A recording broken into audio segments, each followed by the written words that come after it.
Hello दोस्तों, आप सभी का स्वागत है आपके अपने यूट्यूब चैनल नॉलेजपुर पर। जैसा कि मैंने आप लोगों से वादा किया था कि अब जैसे जैसे अध्याय हमारा समाप्त होगा हम उस अध्याय का आप लोगों के साथ प्रश्न का भी डिस्कशन करेंगे। तो आज के वीडियो में हम ऑब्जेक्टिव लेके आए हैं पहले अध्याय का, जो आपके बुक में दिया गया है और जो प्रश्न प्रीवियस ईयर में पूछा गया है और जो संभावित है कि पूछा जा सकता है 2022 के एग्ज़ाम में। हमने ऐसे सभी ऑब्जेक्टिव प्रश्न का कलेक्शन किया है। थोड़ा यह वीडियो लंबा होगा लेकिन आप पूरा वीडियो ज़रूर देखिएगा, आपको 100% फ़ायदा होगा। इस लेक्चर का मैंने आपको लाइव क्लास में आके कुछ डिस्कशन भी किया था, लेकिन वहाँ पे कुछ बच्चों का इशू था कि सर दिखाई नहीं दे रहा है, इसीलिए मैं यह वीडियो फिर से बना रहा हूँ। आप जब मैं प्रश्न पूछूंगा तो आप वीडियो को रोककर कमेंट सेक्शन में सभी प्रश्न का आंसर लिखते जाइएगा। इनसे आपको पता चलेगा कि आपके पास कितनी जानकारी है। तो चलिए शुरू करते हैं आज का यह वीडियो। तो पहला प्रश्न है, इटली एवं जर्मनी वर्तमान में किस महादेश के अंतर्गत आते हैं? आपके पास ऑप्शन है ए उत्तरी अमेरिका, बी दक्षिणी America, C Asia, D Europe. तो बताइए इटली एवं जर्मनी वर्तमान में किस महादेश के अंतर्गत आते हैं? तो आप क्वेश्चन अभी वीडियो को रोककर क्वेश्चन का उत्तर आंसर में लिखते जाइएगा। तो इसका आंसर क्या हो जाएगा? तो इसका आंसर हो जाएगा ऑप्शन डी यूरोप। ठीक है, तो चलिए अब हम यहाँ से आगे बढ़ते हैं। अब देखिए यहाँ पे एशिया के बारे में पूछा, यानी महादेश के बारे में पूछा, तो मैंने यहाँ पे आपसे प्रश्न है ये कि महादेश कितने हैं? तो मैंने इसका आंसर भी लिख दिया है। महादेश कितने हैं आप यहाँ पे देख पाएंगे। महादेश 7 हैं। कितने हैं? 7 हैं। कौन सब हैं? तो एशिया, यूरोप। आप देखिए याद कैसे रखिएगा, एशिया और यूरोप को एक साथ लीजिएगा, एशिया यूरोप। उसके बाद याद रखिएगा आप अफ्रीका, ऑस्ट्रेलिया। एशिया, यूरोप, उनके बाद अफ्रीका और ऑस्ट्रेलिया, फिर उत्तरी अमेरिका, दक्षिणी अमेरिका, अंटार्कटिका। यानी आप एशिया, यूरोप को एक साथ, ऑस्ट्रेलिया, अफ्रीका, अंटार्कटिका, इन तीनों को आप एक साथ रख सकते हैं क्योंकि यह तीनों देखिए अ से शुरू हो रहा है। ठीक है, Asia, Europe, Australia, Africa, Antarctica, फिर उत्तरी अमेरिका और दक्षिणी अमेरिका। अब अगर यहीं से आपसे प्रश्न पूछ ले कि बताइए सभी महादेशों में सबसे बड़ा महादेश जनसंख्या की दृष्टिकोण से या क्षेत्रफल के दृष्टिकोण से कौन सा है? तो आप क्या बोलोगे? एशिया। और सबसे छोटा कौन हो जाएगा? छोटा हो जाएगा ऑस्ट्रेलिया। ठीक है, अगर आपसे इसी में और प्रश्न पूछ ले कि बताइए सबसे विकसित महादेश कौन सा है, तो आप क्या बोलोगे? यूरोप हो जाएगा। ठीक है, और पूछे कि सबसे कम विकसित कौन है, तब इसका आंसर हो जाएगा अफ्रीका। लेकिन अगर आपसे प्रश्न यह पूछे कि कौन सा ऐसा महादेश है जिसका 90% से ज़्यादा हिस्सा हमेशा बर्फ़ से ढका रहता है, तो उसका आंसर हो जाएगा अंटार्कटिका। क्या हो जाएगा? अंटार्कटिका। इसी प्रश्न को वह दूसरी तरीके से भी आपसे पूछ सकता है कि बताइए सफ़ेद महादेश कौन सा है? तो उसका भी आंसर क्या हो जाएगा? तो उसका आंसर हो जाएगा अंटार्कटिका। ठीक है, तो मैं देखिए वीडियो यह लंबा होगा लेकिन आप जो भी पढ़ोगे आज वह 100% आपका क्लियर हो जाएगा। तो अब हम आगे बढ़ते हैं। अब तीसरा प्रश्न है आपके लिए कि फ्रांस में किस शासक वंश की स्थापना यानी पुनर्स्थापना वियना कांग्रेस के द्वारा हुई थी? तो आपके पास ऑप्शन है ए हैब्सबर्ग, बुर्बो वंश, आर्लिया वंश या जार वंश। तो यह बहुत ही आसान प्रश्न है। इसका आंसर क्या हो जाएगा? इसका आंसर हो जाएगा ऑप्शन बी बुर्बो वंश। चलिए आगे बढ़ते हैं। नंबर 4 का प्रश्न है आपके लिए कि मैजनी का संबंध किस संगठन से था? ऑप्शन ए डाइट से, ऑप्शन बी कार्बोनरी से, ऑप्शन सी लाल सेना से या फिर ऑप्शन डी NOT। इसका मतलब होता है नन ऑफ दीज। NOT का फुल फॉर्म क्या होता है? None of these. तो मैजनी का संबंध किससे है? आप अगर आंसर जानते हैं तो वीडियो को रोकिए और कमेंट सेक्शन में इसका आंसर लिखिए। तो इसका आंसर हो जाएगा क्या? ऑप्शन ए डाइट या फिर कार्बोनरी। तो इसका आंसर हो जाएगा मैजनी का संबंध था कार्बोनरी संगठन से। ठीक है था? ठीक है, तो अब यहीं पे एक प्रश्न आपसे बनेगा कि बताइए लाल सेना का गठन किसने किया था? इसका आंसर लिखिए। लाल सेना का गठन किसने किया था? इसका आंसर आप कमेंट सेक्शन में लिखिएगा। आप क्वेश्चन नंबर 4 देके, लाल सेना देके इसका आंसर दीजिएगा। और डायट जो है कहाँ के संसद को कहते हैं? तो ये मैंने आपको बताया भी था। तो डायट जर्मनी के संसद को क्या कहा जाता है? डायट कहा जाता है। जर्मनी को संसद को क्या कहा जाता है? डायट कहा जाता है। ठीक है, आगे बढ़ते हैं। इटली एवं जर्मनी के एकीकरण के विरुद्ध निम्न में से कौन था? कौन सा ऐसा देश था जो यह चाहता था इटली और जर्मनी का एकीकरण ना हो? तो इसका आंसर हो जाएगा ऑप्शन डी। ठीक है, थोड़ा फास्ट चलते हैं क्योंकि वीडियो बहुत ही लंबा होगा, क्योंकि क्वेश्चन बहुत सारा है। आपका आज पहले अध्याय से एक भी अब ऐसा ऑब्जेक्टिव नहीं है जो आपको इस वीडियो में नहीं मिलेगा। अगर आप पूरा वीडियो देखते हो शुरू से लेकर अंत तक बिना स्किप किए हुए, तो अगर पहले अध्याय से प्रश्न बनेगा तो आप 100% सभी प्रश्नों का जवाब देंगे। चलिए, नंबर 6 प्रश्न है आपके लिए। काउंट कावूर को विक्टर इमैनुअल ने किस पद पर नियुक्त किया था? ऑप्शन ए सेनापति, बी राजदूत, ऑप्शन ग है गृह मंत्री और घ है प्रधानमंत्री। तो इसका आंसर क्या हो जाएगा? प्रधानमंत्री। और बताइए भारत के गृह मंत्री कौन है? इसका भी आंसर आप कमेंट सेक्शन में ज़रूर लिखिएगा। चलिए, नंबर 7 प्रश्न है। गैरीबाल्डी पेशे से क्या थे? यह तो बहुत ही आसान सा प्रश्न है। इसका आंसर क्या हो जाएगा? ऑप्शन ए सिपाही, बी किसान, ग जमींदार या घ नाविक। तो गैरीबाल्डी पेशे से क्या थे? नाविक थे। ठीक है, नंबर 8 प्रश्न है आपके लिए। जर्मन राइन राज्य का निर्माण किसने किया था? लुई 18वां ने, नेपोलियन बोनापार्ट ने, नेपोलियन तृतीय ने या फिर बिस्मार्क ने? जर्मन राइन राज्य का निर्माण किसने किया था? तो इसका आंसर हो जाएगा नेपोलियन बोनापार्ट ने, ऑप्शन बी। ठीक है, आगे बढ़ रहे हैं। जालवेरिन एक संस्था थी, किसकी? विद्वानों की, विद्यार्थियों की या फिर व्यापारियों की? तो जालवेरिन एक संस्था थी व्यापारियों की। अभी आप लोग धैर्य देकर बने रहिए। आप यह मत समझिएगा कि सर हम इस सब का आंसर जानते हैं, अभी कुछ देर में आपको पता चल जाएगा। ठीक है, इसीलिए अगर आप जान भी रहे हैं तो वीडियो का यानी प्रश्न का जो आंसर है वह वीडियो के नीचे कमेंट में ज़रूर लिखिए। चलिए, आपके लिए आगे प्रश्न है। रक्त एवं लौह की नीति का अवलंबन किसने किया था? तो आपके पास ऑप्शन ए है Hitler, B Mahatma Gandhi, C Bismarck, D none of these. तो इसका आंसर क्या हो जाएगा? इसका आंसर बिस्मार्क हो जाएगा। अब बताइए हिटलर के पुस्तक का क्या नाम था? हिटलर के पुस्तक का नाम, अगर आप पहले अध्याय यूरोप में राष्ट्रवाद का अगर सभी वीडियो देखे हैं तो आप आंसर 100% कर लीजिएगा। अगर आप वीडियो नहीं देखे हैं तो प्लेलिस्ट में जाइए, सभी वीडियो को ज़रूर देखिएगा।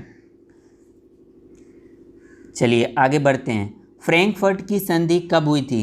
1864 में, 1866 में, 1870 या फिर 1871 में? तो इसका आंसर हो जाएगा ऑप्शन डी यानी घ 1871 में। ठीक है, अगर किसी का भी आंसर आपको लगता है कि नहीं सर ये नहीं ये होना चाहिए तो आप कमेंट सेक्शन में कमेंट जरूर कीजिएगा। आपके लिए आगे प्रश्न है। यूरोप वासियों के लिए किस देश का साहित्य एवं ज्ञान विज्ञान प्रेरणा स्रोत रहा था? जर्मनी का, यूनान का, तुर्की का या फिर इंग्लैंड का? तो इसका आंसर क्या होगा? तो इसका आंसर आप वीडियो को रोक के कमेंट में ज़रूर लिखते जाइएगा। समय लगेगा लेकिन इस अध्याय को आपको दोबारा फिर कभी नहीं पढ़ना पड़ेगा अगर आप इस वीडियो को पूरा देख लेंगे। तो इसका आंसर हो जाएगा ऑप्शन बी यूनान। अब बताइए जर्मनी की राजधानी कहाँ है? जर्मनी की राजधानी कहाँ है? इसका आंसर आप कमेंट सेक्शन में कीजिएगा। तुर्की की राजधानी कहाँ है? तो तुर्की की राजधानी है अंकारा। तुर्की की राजधानी कहाँ है? अंकारा है। ठीक है, अच्छा उसके बाद इंग्लैंड की राजधानी कहाँ है? तो इंग्लैंड की राजधानी है लंदन। कहाँ है? लंदन। ठीक है, आगे बढ़ते हैं। अब देखिए सेडॉन का युद्ध कब हुआ था? तो 19 जून 1870 को हुआ था। किसके किसके बीच हुआ था? तो सेडॉन का युद्ध हुआ था फ्रांस एवं पर्सा के बीच। इसमें क्या हुआ था? तो फ्रांस की हार हो गई थी और इसी युद्ध के बाद यानी सेडॉन के युद्ध के बाद ही एक महाशक्ति फ्रांस का पतन हो गया और दूसरी महाशक्ति जर्मनी का क्या हो गया, उदय हो गया। इस चीज़ को आप याद रखिएगा। चलिए नंबर 13 प्रश्न पे पहुंच गए हैं।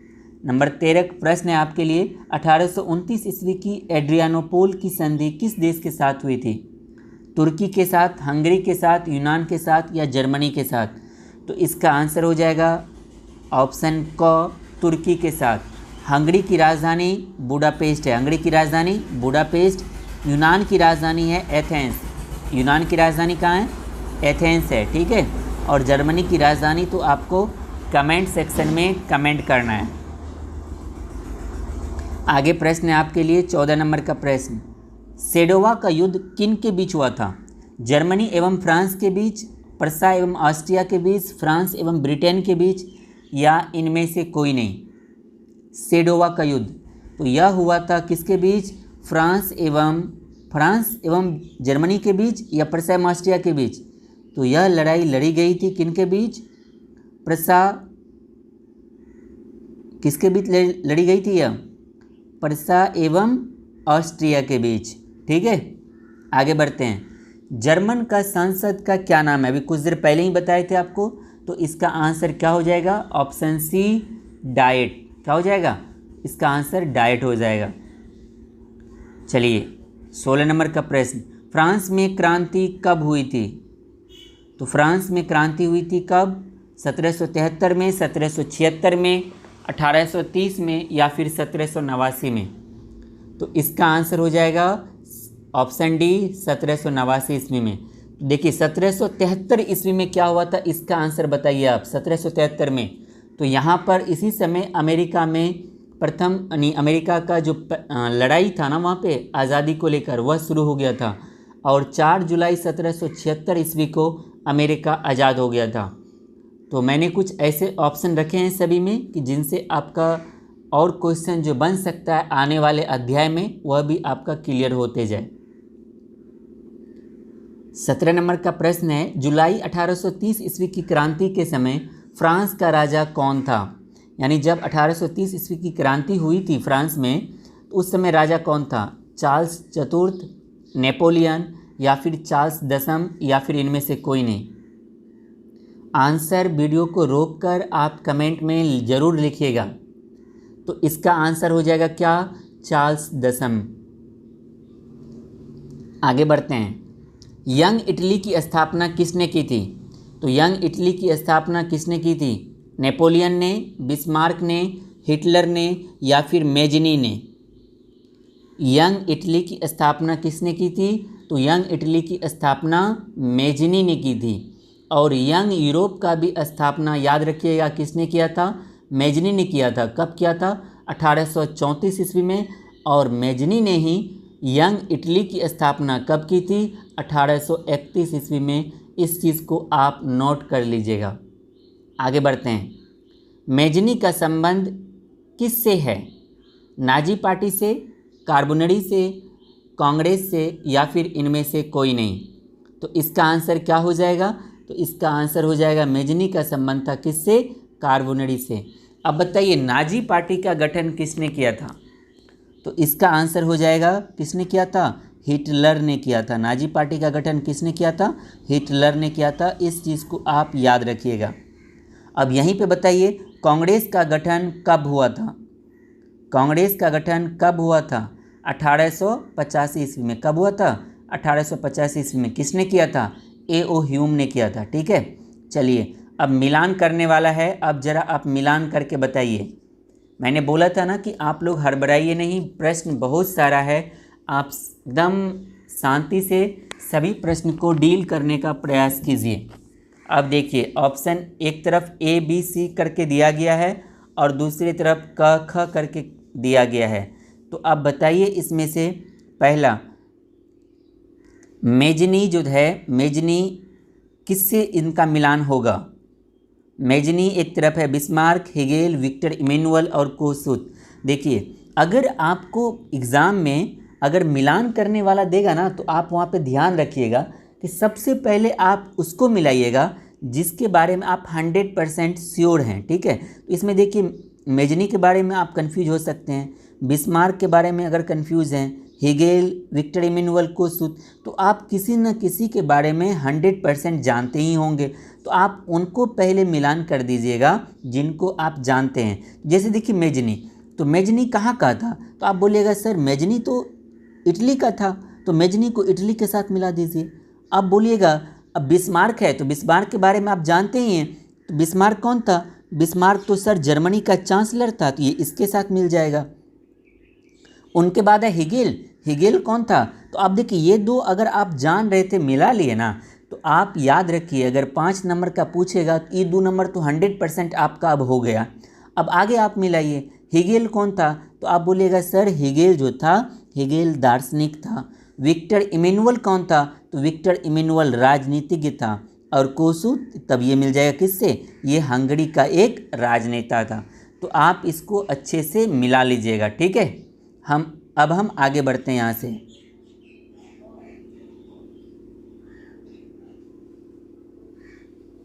तो चलिए अब इधर ऑप्शन ए ऑप्शन बी ईस्वी वाला है, अगर आपका यहाँ से ईस्वी क्लियर हो जाए, इसीलिए हमने सभी ईस्वी को एक साथ ऐड कर दिया है। बताइए वियना सम्मेलन कब हुआ था, वियना सम्मेलन, तो इसका एकदम सीधा सीधी 1815 हो जाएगा। इटली का एकीकरण कब हुआ, तो इटली का एकीकरण कब हुआ था, 1871 में हुआ था। यूनान स्वतंत्र कब हुआ था, यूनान, तो यूनान स्वतंत्र कब हुआ, तो 1832 ईस्वी में हुआ। कब हुआ, 1832 ईस्वी में। मेटरनिक का पतन कब हुआ था, मेटरनिक का पतन, मेटरनिक का पतन कब हुआ, 1848 ईस्वी में। कब हुआ था, 1848 ईस्वी में। इसको मिला लीजिएगा किन से, 1848 ईस्वी से। और सेडाउन का युद्ध कब हुआ था, ये एक ऑप्शन बचा आपके पास, 1870, तो ये उनके साथ मिल जाएगा, ठीक है। अब हम आगे बढ़ते हैं। सभी वीडियो को आराम से बारीकी से देखिए, 100% इस अध्याय से अगर प्रश्न बनेगा तो आपसे गलती नहीं होगी, इसीलिए सभी प्रश्न को ध्यान से देखिए और समझने का प्रयास कीजिएगा। उनके बाद अगर आप आंसर जानते हैं तो वीडियो को रोक के कमेंट में आंसर जरूर लिखिएगा। अब बताइए बिस्मार्क क्या था, कवि, नाटककार, संगीतज्ञ या फिर कूटनीतिज्ञ। बिस्मार्क क्या था, इसका आंसर क्या होगा, तो इसका आंसर घ हो जाएगा, कूटनीतिज्ञ। 22 नंबर का प्रश्न है, चार्टिस्ट आंदोलन कहाँ संपन्न हुए थे, चार्टिस्ट आंदोलन ऑस्ट्रिया में, इटली में, जर्मनी में या फिर इंग्लैंड में। चार्टिस्ट आंदोलन कहाँ हुए थे, तो इसका आंसर हो जाएगा घ। एक बार आप लोग देख लीजिएगा इसका आंसर क्या होगा, ठीक है। लुई 18वां किस वंश का शासक था, 23 नंबर का प्रश्न। गुप्त वंश का, चालुक्य वंश का, बुर्बो वंश का या जार वंश का। तो लुई 18वां के बारे में आप जानते हैं, यह किस वंश का शासक था, तो बुर्बो वंश का यह शासक था, ठीक है। इसका आंसर क्या हो जाएगा, बुर्बो वंश। मेटरनिक के समय जर्मनी में कितने रियासत थे, 35, 36, 38 या फिर 39। तो इसका आंसर क्या हो जाएगा, इसका आंसर हो जाएगा 39। क्या हो जाएगा, 39 हो जाएगा। यानी मेटरनिक के समय जर्मनी में 39 रियासतें थी। चलिए आगे बढ़ते हैं। अब नेपोलियन का पतन कब हुआ था, नेपोलियन का पतन 1814 में, 1915 में, 1914 में या फिर 1776 में। तो इसका आंसर क्या हो जाएगा, 1814 में। नेपोलियन का पतन कब हो गया था, 1814 में। अब यहीं पे बताइए 1914 में क्या हुआ था, क्या आपको पता है 1914 का घटना भी इतिहास में अपना एक वैल्यू रखता है। तो 1914 ईस्वी में फर्स्ट वर्ल्ड वार यानी प्रथम विश्व युद्ध शुरू हुआ था। 1776 में क्या हुआ था, तो यहाँ पर 4 जुलाई 1776 ईस्वी को, कब, 4 जुलाई 1776 ईस्वी को अमेरिका या आज़ाद हो गया था। यंग यूरोप की स्थापना कब हुई थी, 1832 में, 1773 में, 1834 में या 1935 में। इसका आंसर क्या होगा, तो इसका आंसर हो जाएगा क्या, 1834 ईस्वी में, ठीक है। अब बताइए 1935 में क्या हुआ था, तो 1935 ईस्वी में भारत सरकार अधिनियम कानून लाया गया था अंग्रेज़ों के द्वारा, ठीक है। 1773 के बारे में जानते ही हैं कि अमेरिका में इस समय क्या हुई थी, आज़ादी के लिए संघर्ष शुरू हो गया था। काउंट काउर की मृत्यु कब हुई थी? 1861 में, 1862 ईस्वी में, 1914 ईस्वी में, 1918 ईस्वी में। मैं चाहता हूँ इसका आंसर आप किताब पढ़ के जहाँ से भी मिले आप इसका आंसर कमेंट सेक्शन में कीजिएगा। ये आपके लिए होमवर्क के रूप में है, ठीक है। आगे बढ़ते हैं। सेडोवा का युद्ध कब हुआ था? 1866, 1856, 1857, 1854। बताइए सेडोवा का युद्ध कब हुआ था? सेडोन का नहीं पूछ रहे हैं, सेडोवा का पूछ रहे हैं। आप इस चीज़ का थोड़ा सा ध्यान दीजिएगा। सेडोवा का युद्ध और सेडोन का युद्ध दोनों में बहुत अंतर है। बताइए सेडोवा का युद्ध कब हुआ था? थोड़ा सा टफ लग रहा है ना अब, तो इसका भी आंसर आप कमेंट सेक्शन में कीजिएगा। आगे बढ़ते हैं। हंगरी कब स्वतंत्र हुआ था? 31 मार्च 1845 को, 31 मार्च 1848 को, 31 मार्च 1855 को, या इनमें से कोई नहीं? तो इसका आंसर क्या हो जाएगा? 31 मार्च 1848 ईस्वी को हंगरी एक स्वतंत्र देश के रूप में पूरी दुनिया के सामने आ गया था। 30 नंबर का प्रश्न, इटली का एकीकरण कब हुआ था? 1850, 1885, 1871 या 1907? इसका आंसर क्या हो जाएगा? 1871 में इटली का एकीकरण हो गया था। अब बताइए 1885 में क्या हुआ था? 1885 में क्या हुआ था? कांग्रेस का स्थापना। क्या हुआ था? कांग्रेस का स्थापना हुआ था। इस चीज़ को आप याद रखिएगा। 1907 में क्या हुआ था? तो कांग्रेस का विभाजन होके 2 भागों में टूट गया था। कौन सा? नरम दल और गरम दल। इस चीज़ को आप याद रखिएगा। आगे बढ़ते हैं। स्वतंत्र यूनान का राजा कौन था? पोप, ओटो, मेटरनिक या बिस्मार्क? मैंने आपको बोला था ना कि आप अंत तक बने रहिए, आपको नए प्रश्न देखने को मिलेंगे। तो स्वतंत्र यूनान का राजा कौन था? तो इसका आंसर हो जाएगा ऑप्शन बी, ओटो था, ठीक है। आज का अंतिम प्रश्न है आपके लिए। इंग्लैंड की रक्तहीन क्रांति कब हुई थी? 1675 ईस्वी में, 1615 ईस्वी में, 1888 ईस्वी में या 1680 ईस्वी में? तो इसका आंसर क्या हो जाएगा? इंग्लैंड में रक्तहीन क्रांति हुई थी 1888 ईस्वी में। यह एक ऐसा वहाँ का क्रांति था जिसमें किसी का भी रक्त नहीं बहा था, यानी खून नहीं बहा था। इसीलिए इस क्रांति को रक्तहीन क्रांति कहा जाता है। मैं उम्मीद करता हूँ कि आज के वीडियो में मैंने इतने सारे जो प्रश्न आपको करवाए, आपका अब सभी प्रश्न क्लियर हो गया होगा। अब पहले अध्याय से एक भी ऐसा प्रश्न नहीं बन सकता है आपके आने वाले एग्ज़ाम 2022 के बोर्ड एग्ज़ाम में जिसका आंसर आपको नहीं पता होगा, जो पहले अध्याय का होगा। अगर आपको यह वीडियो अच्छा लगा तो आप मेहनत तो देख ही रहे हैं, कितनी मेहनत आपके लिए कर रहे हैं, खुद से पीडीएफ बना रहे हैं, आप लोगों को पीडीएफ भी दे रहे हैं। तो इसीलिए इस वीडियो को आप लाइक तो ज़रूर कीजिएगा और आप अपने सभी दोस्तों के साथ, जो भी दोस्त हैं आपके, उनके साथ शेयर ज़रूर कीजिएगा। और मैं चाहता हूं कि आप लोग थोड़ा सा, जिस प्रकार से मैं मेहनत कर रहा हूं, थोड़ी सी मेहनत आप लोग भी दिखाइए। कम से कम आप लोग टारगेट रखिए कि सर आप जिस प्रकार से मेहनत कर रहे हैं हम भी मेहनत करेंगे, और सर हम कम से कम 20 सब्सक्राइबर ज़रूर नया हम लोगों को बोलेंगे, और 20 लोगों को कम से कम ज़रूर सर हम अपने दम पे सब्सक्राइब सर करवा देंगे। क्या आप लोग 20 सब्सक्राइबर को, मतलब 20 लोगों को क्या सब्सक्राइब करने के लिए कह सकते हैं? इतना तो मुझे लगता है बहुत आसान है। आप लोग ज़रूर लोगों को बोलिएगा। और आप जितने भी सोशल नेटवर्क यूज करते हैं, चाहे वो फेसबुक हो या फिर आपका व्हाट्सएप हो, हर एक जगह इसके लिंक को ज़रूर शेयर कीजिएगा, क्योंकि ये वही प्रश्न है जो एग्ज़ाम में, पिछले एग्ज़ाम में कई बार पूछे गए हैं और आने वाले एग्ज़ाम में पूछे भी जाएंगे, ठीक है। अगर और आप लोग चाहते हैं कि सर आज जितने भी प्रश्न मैंने आपको करवाए, अगर इन सभी प्रश्नों का आप खुद से फिर से लगाना चाहते हैं तो आपको इसका पीडीएफ मिल जाएगा। कहाँ? इस वीडियो के लिंक में, यानी डिस्क्रिप्शन में एक लिंक होगा नॉलेजपुर नाम से, यानी टेलीग्राम दिया होगा और उसके नीचे एक लिंक दिया होगा, उसको आप ज्वाइन कर लीजिएगा। तो ज्वाइन कैसे कीजिएगा, तो आपके मोबाइल में पहले टेलीग्राम होना चाहिए।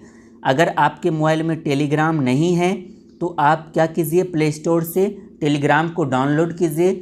आपका जब अकाउंट बन जाएगा तो आप फिर क्या कीजिएगा, ज्वाइन कर लीजिएगा। यानी इस वीडियो के डिस्क्रिप्शन में आइएगा, लिंक पे क्लिक कीजिएगा। डिस्क्रिप्शन कहाँ होता है, वीडियो के अंत में देखिए इस प्रकार का बना होगा ना, जहाँ आप वीडियो देख रहे हैं इस प्रकार का, इसे पे क्लिक कीजिए तो डिस्क्रिप्शन खुल जाएगा। वहीं पे नीचे जाइएगा तो वहाँ पे लिंक दिया हुआ है।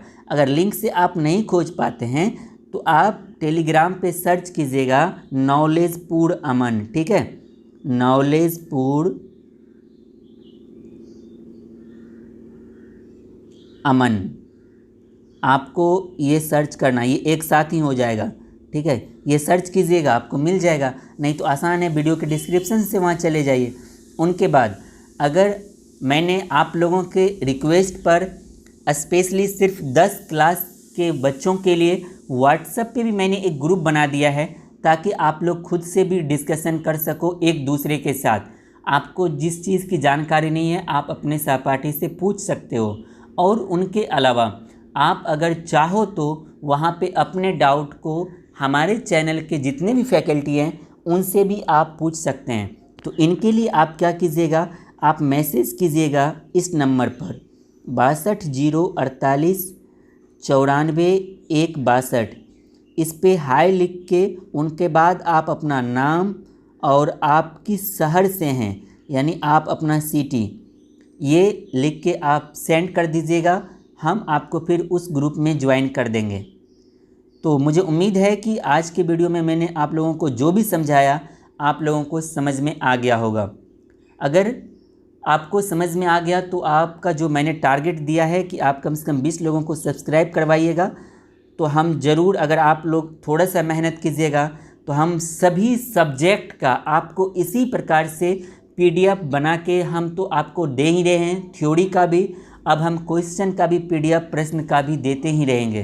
तो आप लोग थोड़ा सा मेहनत कीजिए, हमें आपकी मदद की बहुत ज़रूरी है। हम आपसे ये नम्र निवेदन कर रहे हैं कि आप लोग थोड़ा वीडियो के लिंक को शेयर कीजिए अपने सभी दोस्तों को, और आपके रिश्तेदार में जो भी जहाँ भी पढ़ने वाले हैं उन तक इस वीडियो के लिंक को ज़रूर पहुँचाइएगा।